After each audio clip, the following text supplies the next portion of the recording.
And for what? To come home to this? Psych!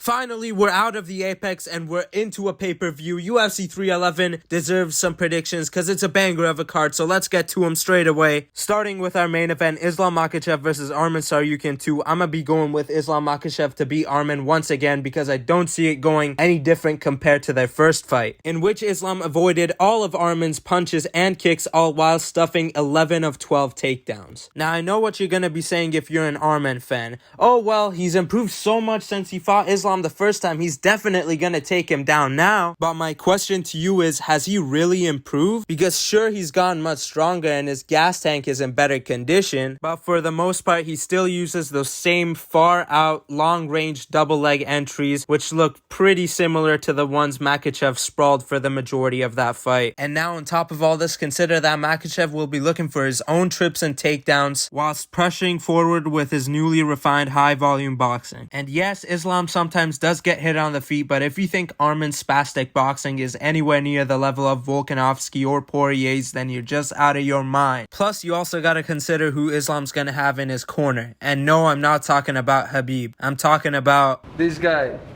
Chanko, 2 times world professional Muay Thai champion. Oh. I'm sorry, I just had to sneak that clip in there one way or the other.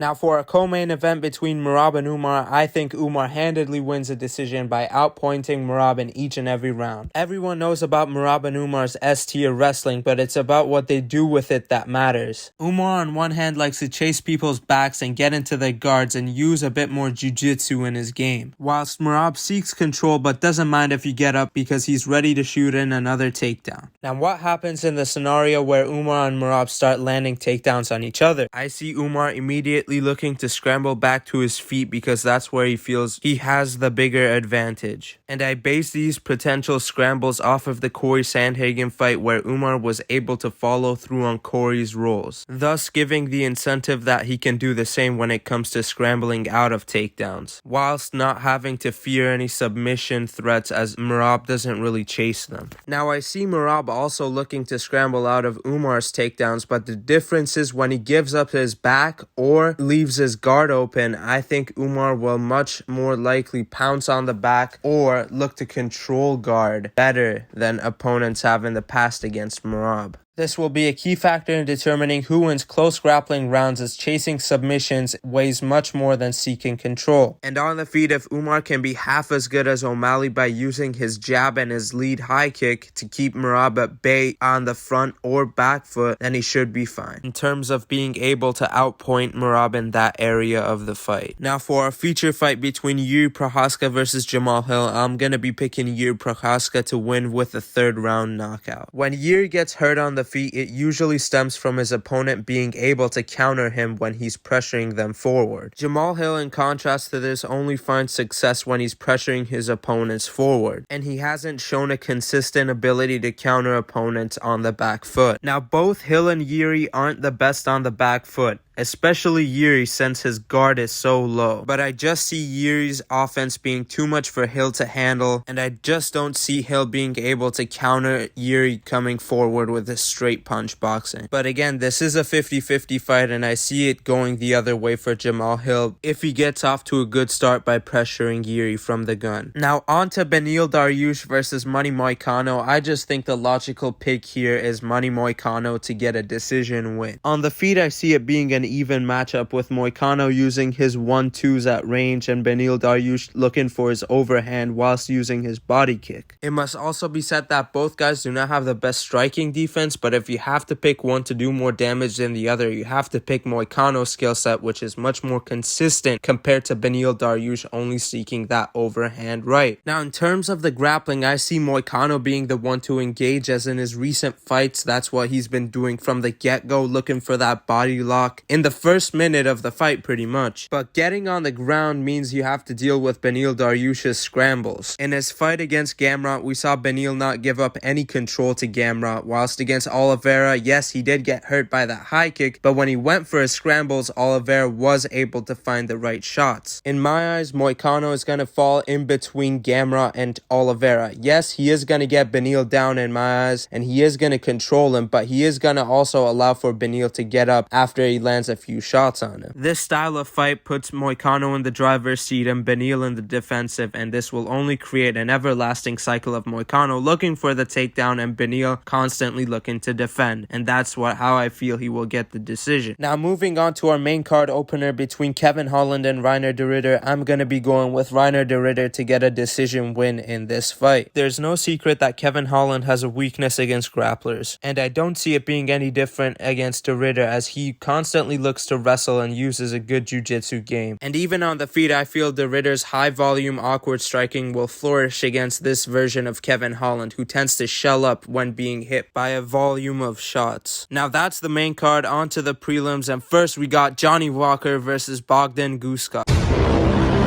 I mean, when you're doing dumb shit like this a week out from your fight, I'm not really surprised this fight got cancelled. But anyways, let's move on to our next fight between Zachary Reese and Cedriquis Dumas.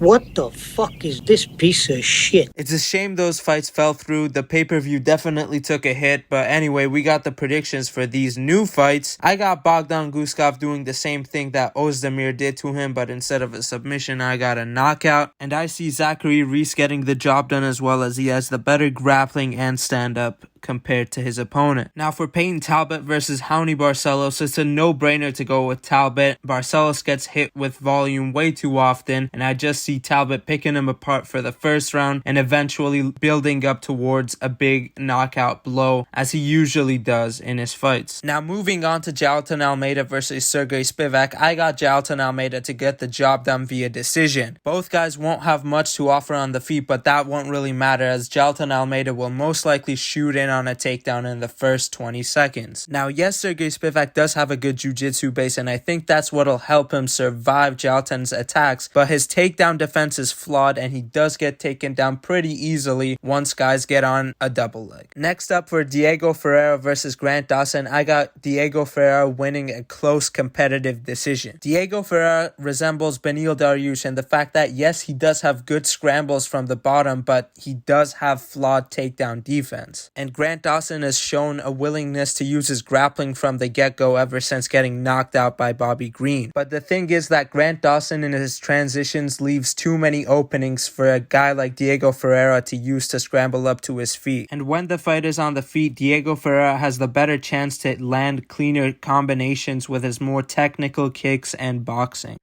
With that said though, I still view the fight as a 50-50, as there's a strong possibility that Grant Dawson just guard camps, but I just see Diego Ferreira getting the better of him. Next up we got Ass versus No Ass, and I got Ass winning over a 3-round dominant decision, and then putting on a show for the LA crowd by twerking all over Joe Rogan. Now for Rinya Nakamura versus Muin Gafurov, this doesn't really need a breakdown. Muin Gafurov got out-wrestled by John Castaneda, and this guy, Rinya Nakamura, is a highly accomplished Japanese wrestler. So I see him eventually wearing down Muin Gafurov in round 1 to then submit him in round 2. Ricky Turcios just got out-grappled by Kid and Raul Rosas, and Bernardo Sopai, along with the wrestling and grappling, has good boxing. So I see him easily taking care of Ricky Turcios by submitting him early on. And now to kick off the show, we got the one and only Tagir Ulanbekov versus a fellow grappler in Clayton Carpenter. I got Tagir winning this fight by decision by being the better grappler and disrupting Clayton Carpenter's traditional flow of just looking for the rear naked choke after taking the guy down. Also on the feet, he does have good kicks to keep the guy at range. So just to recap, these are all my picks and these are all my locks, aka guaranteed picks. Hope you enjoyed the video. Like or dislike, and until the next one, bye.